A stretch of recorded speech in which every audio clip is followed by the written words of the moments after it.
kusoo dhawaada qaybtii 29aad ee taxanaha buugga Futuux al-Xabasha ee mahadhareebka sooyaalka taariikheed ee qarnigii 16aad ee Geeska Afrika qarnigii Imaam Axmed Gurey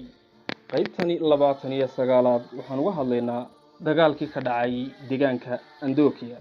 Andokia waa dhul aad loogu dagaalamay oo ku yaala deegaanada Axmaarada sidaan horeba idinku sheegay mar kalena aan idin xasuusiyo buugga Futuux al-Xabash ee mahadhareebka sooyaalka taariikheed qareey badan baa ku jira ay macquul tahay inaad garan weydo hoos baad noogu reebaysaa commentiga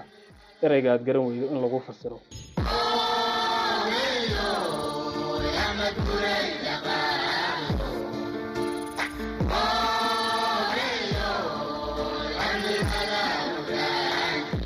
kadib